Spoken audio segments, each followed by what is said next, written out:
Welcome back to this week's episode of Friends of Kayla. We have here the CEO of Barzel Media, Brian Spivak, all the way from Israel in Miami, Florida. So Brian, welcome. Thanks, Kayla. Thanks for having me. Excited Yeah, to be it's here. great to see you. Yeah. What are you doing in the United States right now? Just chilling, having a good time, taking it easy. On No, vacation in on vacation. Miami, Nah, obviously. I mean it's hard to actually feel like you're, really working or on some mission because Miami's so chill and it's such a great vibe here. But I am here on a mission. I'm on a speaking tour. So that's kind of what brought me out to New Jersey, New York, and now South Florida. Very nice. Well, Yeah. welcome. Very happy to have you Thank here. you. Yeah. It's I good to be missed here. some of your speaking engagements this week, but we do have an event this week together, That's which I'm right. excited Yeah, I'm about. excited. So I'm sure this will air after that event, so you guys will see some content on that. But so tell me about Barzel Media, and I guess who you are, like what's your shtick, Brian? Like What's my who the hell shtick? are you? All No, right. tell me about Barzel Media and what led you to start your own agency. Basically, my story really kind of started right after October 7th, like so many people who have, taken on certain roles and responsibilities since the war started. I mean, before that, I was just like, working in sales for like software companies. And after October 7th, I started volunteering at the Hostages and Missing Families Forum. And I built and ran the influencer program there. So I had a team of 5 volunteers working nonstop, just like around the clock. And our mission was to ensure that influencers and celebrities could be a positive voice for the hostages and really tell the individual human story. Who are the hostages? What would Romy be doing right now if she wasn't in captivity? What is Omer's favorite food that he would be eating right now if he wasn't in captivity? And so those were the campaigns that we ran, and they were super significant, and that's the start, right? And then it obviously segued into something much much larger. And basically what happened was I was noticing that influencers and celebrities, whenever they were standing up for Israel and the Jewish people and speaking about the hostages, they were suffering themselves. They were losing followers, they were getting harassed. But most importantly, in my book, what I saw was that they were losing their income. So if you're a content creator, you are relying on brand partnerships to ensure that you can pay your bills and make money. And so after October 7th, all the brands said, we don't want to work with you anymore. You're speaking up about Israel. That's it. People lost tens of thousands, hundreds of thousands of dollars overnight. And some people actually have not been able to recover. Some people, of course, we've seen they've been able to make careers out of, standing up for Israel and being and using their platform to be an advocate for Israel. Again, I also like to say that I don't think anyone did it for the money. But we've seen different ways that people have been able to flourish, but still it's a constant struggle in ensuring that you can have an economic stability in standing up for Israel. Yeah, and I think that's a big question too is, alienating yourselves potentially from the rest of these other organizations, businesses, people that may not agree with you in your business when like you can't just rely on the Jews for your own business, right? Correct. Like you Correct. have to be able to kind of be able to cater to both sides, and that's a difficult thing to do right now when you're speaking out against something as politically ostracizing as Israel, which is Yeah. really unfortunate. Unfortunately, yeah. Yeah. Yeah. So what have you seen in terms of like the scope of the work that you do to be the most influential component of the work that these influencers are doing to like humanize what it means to be in Israel? Like what are some of the things that people are talking about online that have resonated with audiences the most? Yeah. So basically, I noticed this problem, and instead of just kind of sitting back and hoping that someone was going to do something about it, I decided to start an agency that specifically supported pro-Israel creators. So anybody that's standing up for Israel would have the economic protection to continue to do so. So what our agency actually does, it's called Barzel Media. What it actually does is it provides paid brand partnerships to pro-Israel creators. We're generally representing the brands, and we're finding them the best content creators to help get their message out there in super unique and creative ways. So ultimately, what we're trying to do is we are allowing content creators, whether they're doing full-time hasbara, advocacy, or if they're like a fitness content creator or a beauty creator and they want to speak up on behalf of Israel, we're giving them the ability to do so. We're saying, hey, because you speak up on behalf of Israel, this is why you're getting this partnership. Even if you're not speaking about, even if the actual partnership has nothing to do with Israel. And are these brands you're working with primarily Jewish, or do you have brands within your network that are not aligned at all with Judaism or Israel? So it's a good question. Generally speaking, they're like either brands that are owned by Jews. It can be Israeli charities and nonprofits. But we've also run some awareness campaigns, so like information operations campaigns to promote a specific agenda that we felt was important and aligned with our mission. So during the Iran war, we actually ran a campaign that would highlight what the Iranian regime had inflicted upon the West, so that the West understood why Israel was going to war with them and also why America was joining, why that was important for them to choose the right side. And then another campaign that we ran was actually an awareness campaign for the Druze that were being massacred in Syria. So nothing specifically to do with Israel per se. And our contact was a Druze person, a Druze influencer. Like he was the one that was actually representing the brand, so to speak, and the messaging around the awareness campaign. And so we firmly believe that anything that is connected to pro-Western values is also helpful towards pro-Israel agenda. And what has been the impact of some of those campaigns? Like, what have you seen either resonate the most with these audiences? Are you reaching the right audiences? Like, I think this is like, these are all questions we all have, because I think it's really easy to stay within our own echo chambers of what we're doing and listening to on social media. So I think it's like a two-pronged question, because it's like, well, are people getting connected to Israel, finding out about Israel? That's a whole massive question on its own. And the short answer is yes, because we really want to focus on a lot of folks that are outside of the echo chamber, meaning we're reaching people that would otherwise not be watching this type of content. So yes. But the second thing is also, how are we providing value for our brands? Are the brands that we're representing and finding the influencer partnerships with, are they getting value? And so the short answer is yes, we're seeing positive returns on their investment into influencer marketing. And just anecdotally, I hear it all the time. So we actually helped bring the Babka King out to Israel. That was you guys. Okay. So yeah, so he was part of a program, but in terms of actually getting his trip out to Israel, we hooked him up with a paid partnership with one of our clients and Leket Yisrael, this charity. And he was talking about the charity, and so many people had told me, because on my speaking tour, I use that as an example. And so many people told me like, oh my God, I actually never heard of Leket before. And I actually organically was able to understand what they do and how important it is through his video. So just hearing that anecdotally, and also hearing so much feedback from my clients and just people in the space. So yes, these things do really, really help and work. Yeah. I mean, social media influencers this is like a new front line of the war, right? Like everyone always says, Israel's PR is horrible. It's bad. What are you doing? Or what would you say to that, Ryan, to people that have said this for decades now? We've always heard this, right? Yeah. So people say that all the time. I kind of take a different approach. Again, just because everyone's saying something, I'm like this contrarian person sometimes, where I feel like just because everyone's saying something, so I feel like I like shift my mind a little bit and be like, if we keep on saying this thing and nothing's changing, what are we missing? So I kind of like shift a little bit, like 30 degrees, and I'm like, okay, maybe if we took a different approach, instead of saying that thing that Israel's PR sucks, maybe we're missing something.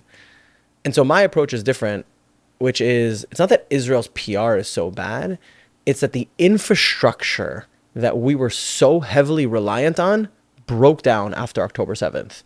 So what I say is that if Israel got all of the PR things correct, they just checked all of the boxes, I think that it would barely move the needle in terms of its effect. If we just had all the right answers in a video collection catalog and they were translated to different languages, if we responded really, really quickly, if we brought Christian influencers, if we brought this community, I don't think it would really move the needle that much, because ultimately we need a proper incentivized distribution network to make sure that the message is getting out there.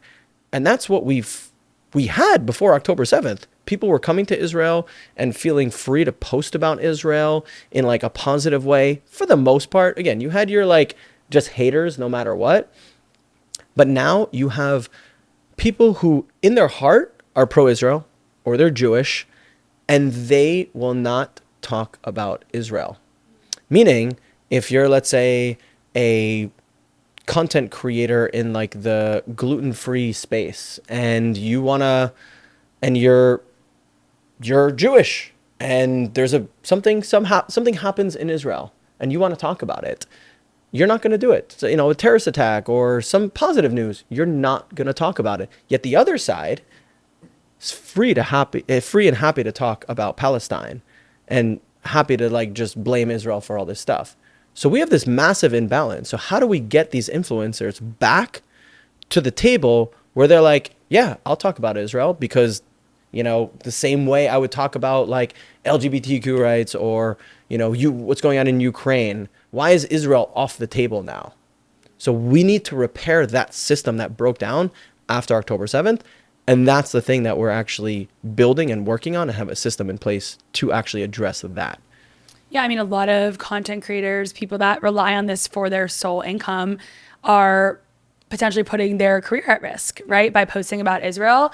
I know personally a lot of people that just decide not to post at all because of the amount of hate, the amount of backlash that they get, the things that are being sent to them via DM or comments.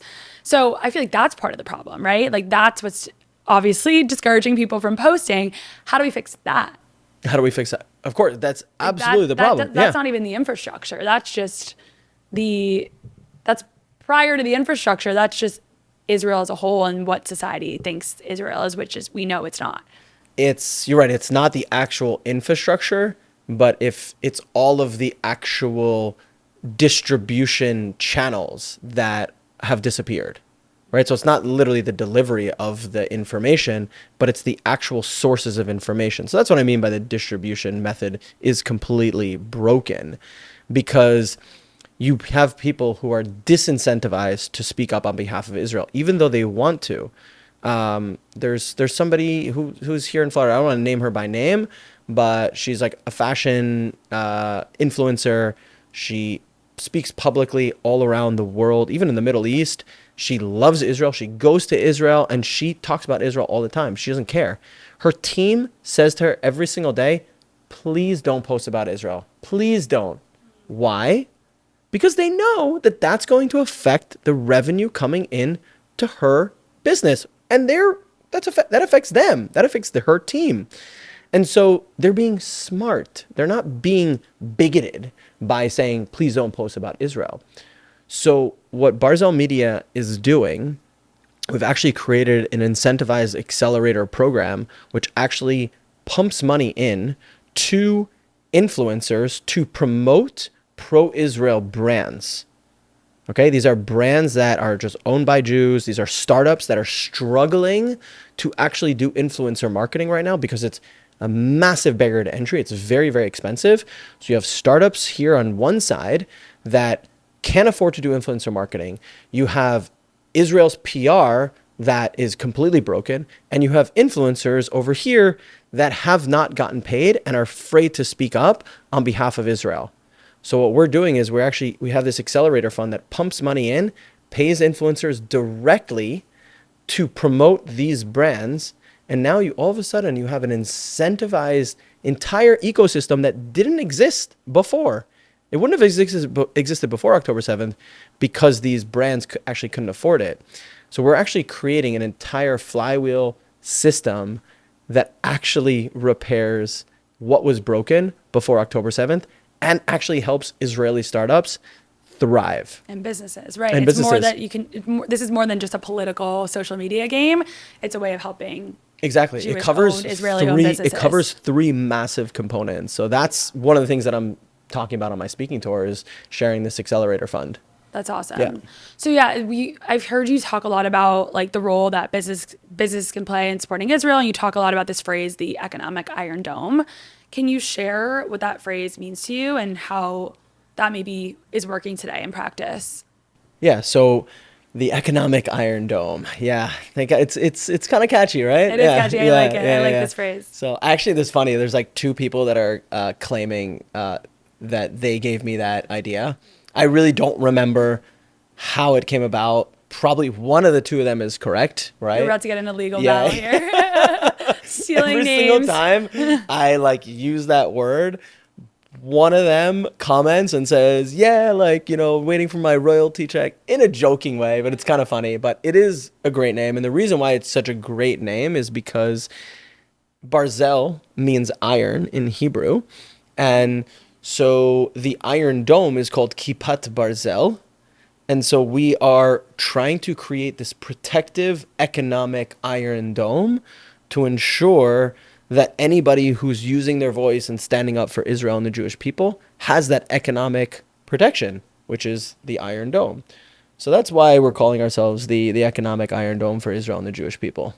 And how successful do you think this can really be, Brian? Because I think it's concerning given, I mean, I have this podcast, right? But I have a corporate job. So I'm not relying on anything income wise, like from what I'm doing. Like this is purely a passion Although project. we can get some sponsorships for Friends of Kayla for sure. Yeah. We need some. Yeah, we need some for We'll get this, some this more, setup. yeah. This setup is, Yeah. it is expensive. Yeah. But, I just believe in what I'm doing and this mission and bringing light to Jewish voices and passion projects that people like you are doing and careers and businesses like people are building like yourself. But yeah, for someone that's relying on their influence on social media as their primary source of income, to alienate themselves completely from other audiences or other brands could really be a big impact on their income and on their business. So is this plausible is it that this economic Iron Dome could really support their full? It's such a good question, and it's such a difficult question that I'm glad you asked it, because some people don't ask the difficult questions. And it's one that I've gotten recently on this tour. Like, okay, Brian, that's great that you have this idea. How effective is this really? And so I'll answer it in two parts. Number one is, in general, what we've been doing for the last almost 2 years, I don't think is effective enough to actually really change the face of Israel's PR problem. I'll admit that, right? It's dipping dipping our toe in the water. It is helping here and there. Like your prior guest, Eliza, we work with her, we help her, we're providing partnerships for her and many other influencers. So it helps them individually. In terms of the larger picture, no, we've paid out almost $300,000 in the last 12 months.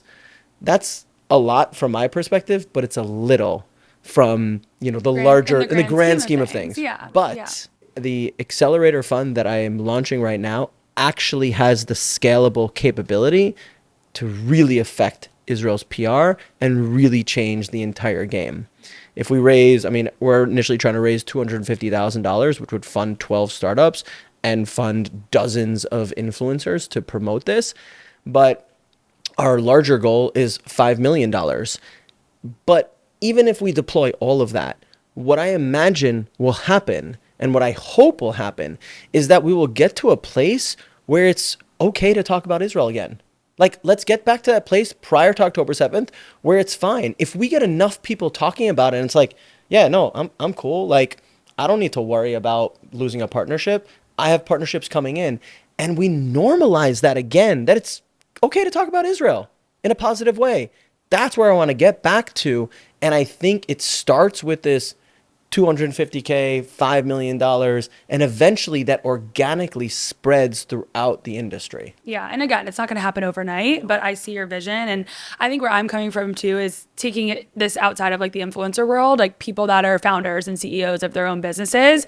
I have a friend this week that posted something because she was so fed up about the New York City election. She was like, I just can't stand this anymore.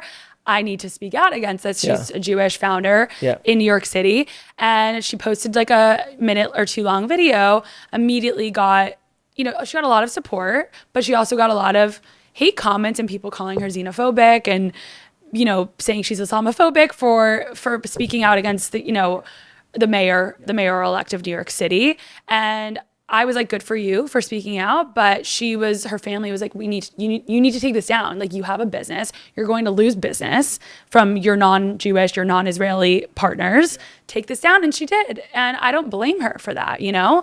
So it's like, how do you protect yourself even as a founder, as a business owner? It's a fine line between showing how you feel from your identity, the core of who you are, to protecting your business. It's such a great point. It's such a good question. And I will admit that I had certain feelings about it maybe a year and a half ago, 2 years ago when I started my company.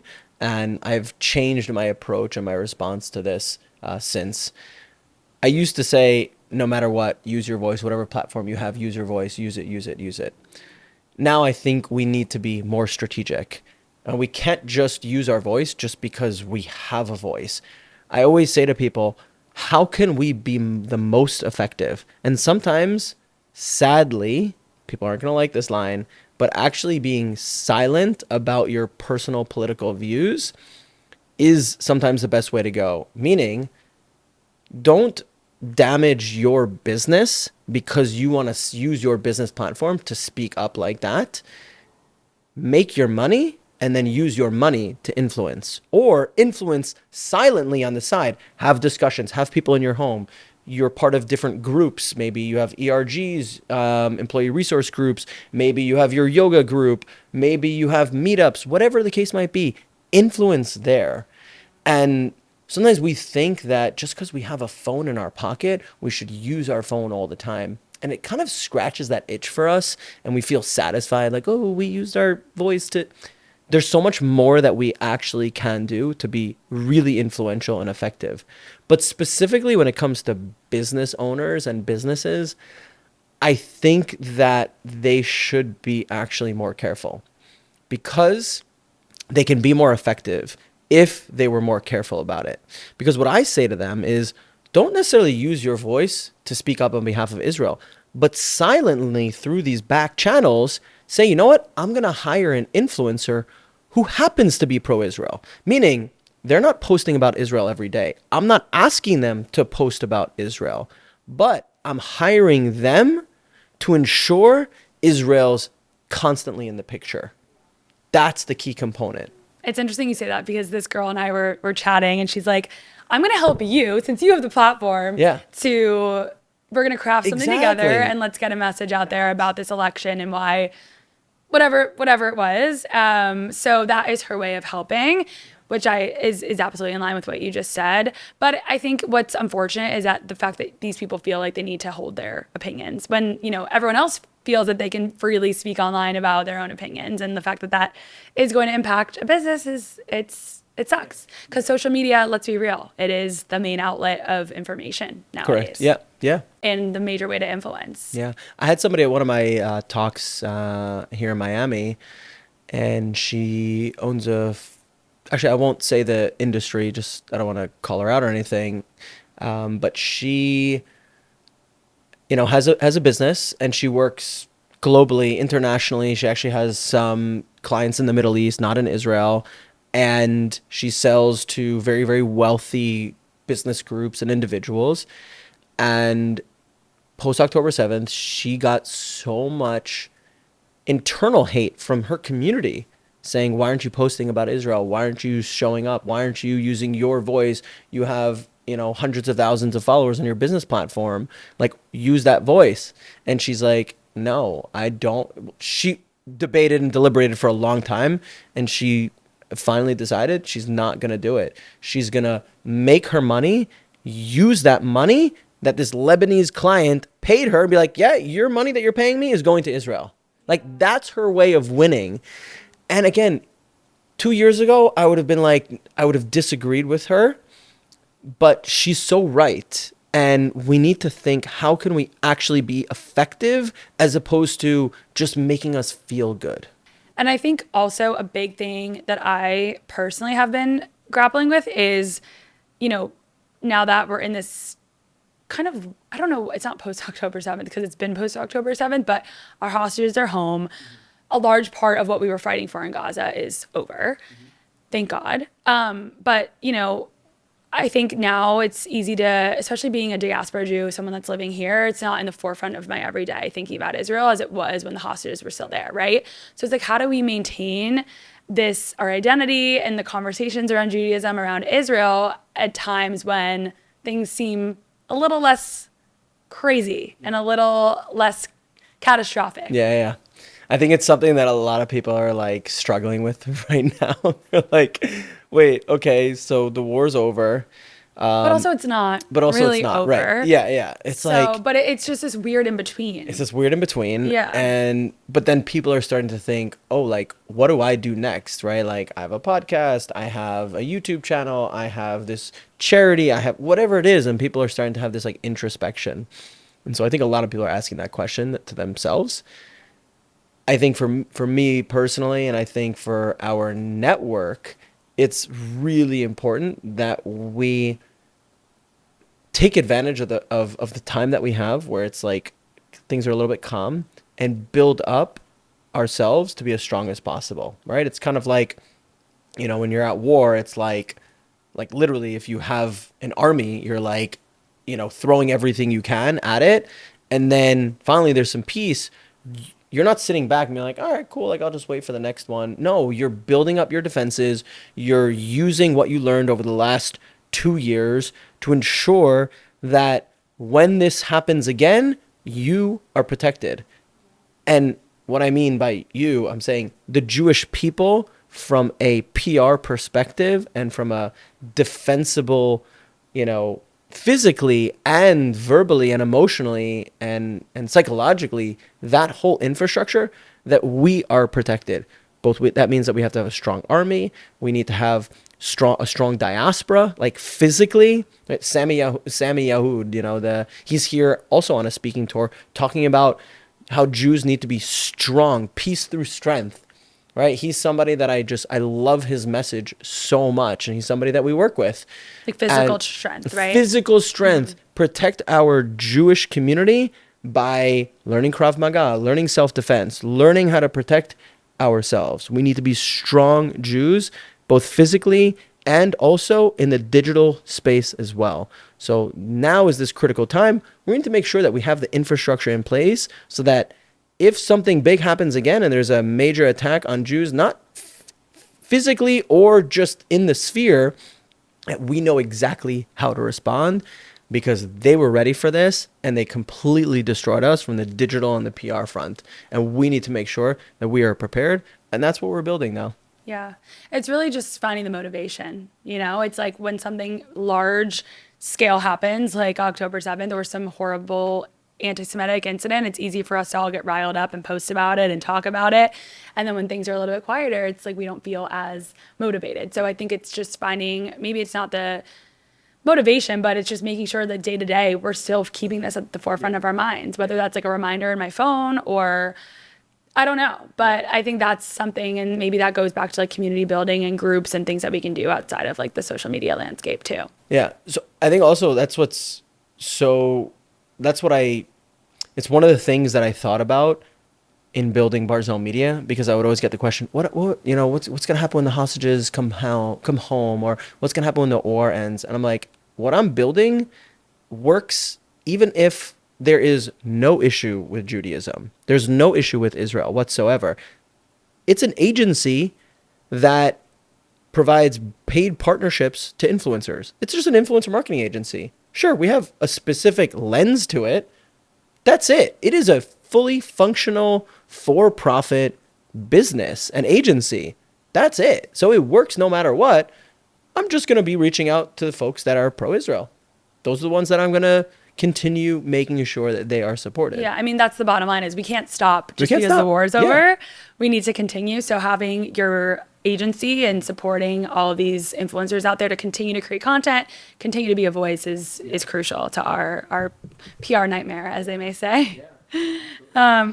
So what's been the biggest surprise for you, like coming on this tour and speaking with Jews of the diaspora in all of these cities across America? And yeah, what have you seen as kind of like a missing component between the connection between us and Jews of Israel?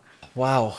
It's a good question. It's a tough question. It's a tough question. I just think there's a lot of disconnection between the two of us in some retrospects. Like I think in Miami, it's really easy. We have a really, really strong, tight-knit community. But I lived in New York City for 6 years. And while obviously New York there's a huge Jewish population there, I think it's so segmented and spread out that there are some pockets that don't feel connected, some pockets that do feel super connected to Israel. And it's like, how do we bridge the gap between those of us here and those of us there? I think what I've been pleasantly surprised about is people's attraction to what I'm saying, to my message. And I don't know if pleasantly surprised, just happily, just I'm happy that people understand what it is I'm building and they are interested in getting involved. That to me is huge. It's beautiful to also see the passion that people have for supporting Israel. It's not just this, oh, okay, like I'll do everything else first. It's like, no. It's constantly on their minds. And I see it when I go to these communities and we're having these discussions. Like, it's not things that like pop into their head every once in a while. And I think sometimes the Jews in the diaspora here, sometimes they feel almost more feelings than in Israel. Like it's Because we have to. because you have to, and because you're not there, so you're yearning to like feel more. And I see it. I really, really see it. And to me, it's so beautiful. Like some woman came to me like crying and she was like, how many of the hostages' bodies like are still left? And I'm like, I actually didn't know the answer because I haven't been watching the news in the last, month since I've been on my tour. But I didn't know, but like she just felt so many strong feelings and she knew my connection to the hostage forums. She wanted to ask me and find out. So just the passion and the connection and the desire to support Israel is so beautiful to see here. And I'm loving the Miami community. There's so many connections that I'm seeing with Tel Aviv. I would always talk about it, even though I haven't been here in 13 years or something, which is insane. I would always talk about like, oh, Miami is like, like the sister city of Tel The mini Aviv. Tel Like Aviv, it, yeah. like I always knew it because I would see people and encounter people and the way people would talk about it. And now just being here, like the vibrant community events that are happening and people's socially, their lives, I feel it. And it's really just beautiful to see. And I'm like, I have to come back like very soon. Yeah. No, it's really special here. I think what's different though is like in other cities in the country, people don't feel as closely connected to Israel. And you could say New York because of the election, right? The recent mayoral elect like fully delegitimizes Israel as a state, and some Jews voted for him. A lot of Jews voted for him. And I don't think like those are the Jews that I know, like that's not the Judaism that I know, because without Israel, like there is no Judaism. That's how I was raised. And that's how I think majority of Jews were raised. But there are these people that don't see that, even though our Torah is all about the exile of Egypt to the promised land. Everything we do, our traditions, our holidays, our religion is based on is Israel. So for Jewish people to vote for him, for this man, is crazy to me. And not to bring in politics, but I think just tying that back to this disconnect between what's really going on in Israel, what that land means to us and our religion, and Jews of the diaspora that don't feel a connection. Like there is a lack of alignment there. Yep. And how do we fix that? I think that those are just lost souls. Like I try not to focus on like in the same way. I don't want to really make this connection, but like sometimes we say like lahavdil, which is like meaning what I'm about to say is like there's a difference, but there's also a parallel in what I'm saying. So in the same way, I don't try from the Israel advocacy standpoint. We're not trying to convince pro-Hamas people to be pro-Israel. We need to convince the in-betweeners, right? We need to make sure that people who are uncertain about how they feel about Israel, that our message is getting through to them. And in the same way, I also think that these Jews who are just ultra leftist ideologues where they've just completely lost their mind, where they are putting so much before their Judaism Right. that they're lost souls. I really think that they're lost. Well, that that's there's- what it comes down to, is that they're maybe not aligned with their own Jewish identity at No, the end they're of the not. day. No. Like, things are more important to them, like the everyday realities of living in New York. And I don't disagree with that. Like, obviously, everyone has their own values and people vote for who they vote for their own personal reasons. So to each their own. But I think when something horrible happens to the Jews again, it's like, Yeah, of you course. could have been there to stop it. I mean, it's to me, if I could give one example and a message to these folks who voted for Mamdani, the folks that were living in the kibbutzim, okay, down south, they were the ultimate peaceniks. All they wanted to just live in peace side by side with the Palestinians. They invited them into their homes. They invited them to work. They were on the forefront of, we can make peace with the Palestinians. We just have to be there, and we have to show up, and we have to offer it left and right. And they want peace just as much as we do. There is this desire to take an ideology that we firmly believe and to supplant it on other people. And I think that and now all of those folks who lived down south are like, oh shit, like, yeah, we were wrong. Like, they're not like us. And we need to recognize that. Now, what are we doing to fix it and to really change it? It's not by inviting them into our homes. It is something that is much deeper that needs to be corrected, and which might happen with this new peace plan. But it's not going to happen by you saying, oh, come into my home and I really want to, have peace with you. That's not how this works. And so the fact that you have the ultimate peaceniks who now are like, yeah, there is no real future with just saying that we want peace with our neighbors, something massively needs to change. That's the message that you need to say to people who are voting for Mamdani. It's like, just because he wants nice things and like he wants to help everyone, like, that doesn't work. It doesn't work. It just doesn't. It's never worked. Well, socialism has been proven time and time again Yes. in many other countries that it isn't going to work. And yeah, New York is literally the mecca of capitalism. And yeah, outside of his views there from a socialist perspective, I just think it's really difficult when, people say, well, I'm Jewish and I voted for Mamdani. He's not anti-Semitic. Or, oh, my Jewish friend voted for Mamdani. Obviously, he's not an anti-Semite. Mm-hmm.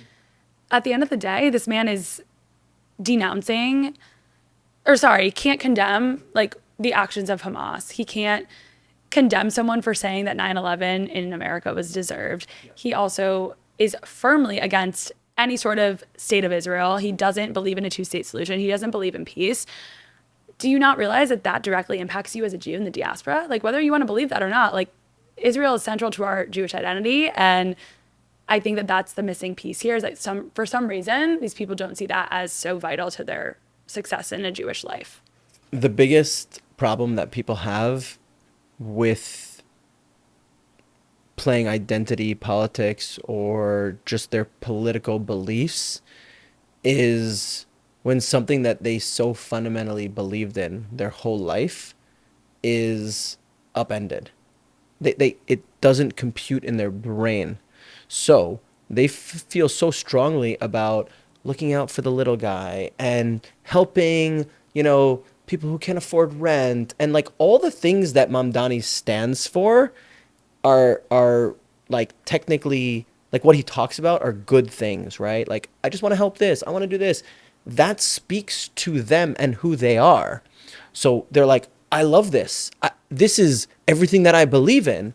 And then you're like, okay, but by the way, that person also hates you and your religion and hates Israel and all these things. And then do you then question everything that you've believed in, that you supported this person? So people don't like to feel that they've been wrong about something. And that is the biggest problem. And so you're presenting them with clear evidence that this thing that they believe in is not really true or is actually detrimental to them, but it's such a bruise to their own ego that they can't let that in. So they're just in complete denial of it. And that's the problem when you put so much focus on a political ideology versus real religion, because these folks have abandoned religion. They have completely abandoned their own religion. These rabbis, I mean, these female rabbis, who are just strutting around like they're like literally they look like they're mentally deranged women rabbis for Mamdani. To me, it wasn't like, how could they? I'm like, oh, I'm so glad that they're the spokespeople for it, because they look crazy. Yeah, you're like, So obviously, you're that like, person obviously, is- you're a crazy person. So of course you're gonna vote for Mamdani. Like, Right. okay. Yeah, it's really difficult, I think, as obviously Zionist Jews to even fathom that there are rabbis out there. There are people that don't believe. Yeah, but they're not real rabbis. They're fake. They're fake in every aspect, because they've taken Judaism and completely upended it and misinterpreted it to their own beliefs. Right. And so that's why Even I though wasn't. that's not at the yeah. core of what the Torah says or what our religion is, correct. is based off of. Correct. So- That's why I wasn't so upset when people were so upset. And I'm like, I'm not upset that these rabbis are doing that, because they're not real rabbis. I know. Well, we know that, Right. but everyone else sees Yeah. them as Exactly. real Jews. So that's Yeah. a larger issue. Yeah. Oh, well, I don't want to get so in the weeds on this just because it does upset me a lot. But Brian, it's amazing. Like, I love what you're doing, and it's so impactful. So what are you hoping to bring back to Israel after this speaking tour? Like, what's next for Barzel Media? Holy cow. That's A loaded question. I was just talking to somebody on the way here, and I'm like, my brain is overwhelmed with the amount of things that I have to do and that I want to do that I can do. And it was like that before my speaking tour. Thank God every single day somebody comes to me and says like, oh, like we should partner together. Let's do this together. Let's have this initiative. Why don't you do this also? And the answer to all of those is yes. Like, I can and should be doing all of these things, because technically they fall under the larger heading of what Barzel Media is trying to do. And it's not like we have, a micro thing where we're like, I have a charity that just focuses on this small little thing. We have this larger picture. Like, every podcast, every YouTuber, every content creator, every charity, every Jewish-owned business, every Israeli-owned business, all of those things, and whatever somebody creates in the future too, all of those things technically are supported by Barzel Media, or we can support. So we're here at the top trying to ensure that we have an infrastructure that can allow for support for all of those different lanes and avenues. And so that's why when people come to us and say, hey, let's do this, the answer is yes. So there's so many exciting things. I'm most excited about this Iron Accelerator. It's a nonprofit fund that is really going to change the face of Israel's PR, help small businesses, and also really help content creators. And so I'm most excited about that. Also, I'm getting back involved with Israeli hockey. We're going to be producing a game February 22nd at UBS Arena, bringing Israeli teams, Jerusalem versus Tel Aviv, to play. We did it last year, and awesome. it was insane. So the greatest night of my entire life, and we're going to be doing it again soon. So that's another thing on the agenda. Also, maybe some podcasting too. So yeah. Yeah, a lot of exciting things ahead. Yeah. You just got to be a yes man. You're just a yes man right now. I actually have to be no right now. That's the biggest. It's hard to be it's easy yeah. to be a yes man, and it's harder now to, for me as an entrepreneur. I need to actually 'Cause you say need to no to things. be selective. Yeah. And with Yeah. where you spend your time and Yeah. energy. Totally. Mm-hmm. Absolutely. Well, thank you for everything you're doing, Brian. Thanks Thank for, you, Kayla. for chatting with me Yeah, today. of course. Super fun. See you in Israel next time. Yeah, we'll do hopefully. it. Thank you. All right. Thanks, Awesome. Brian.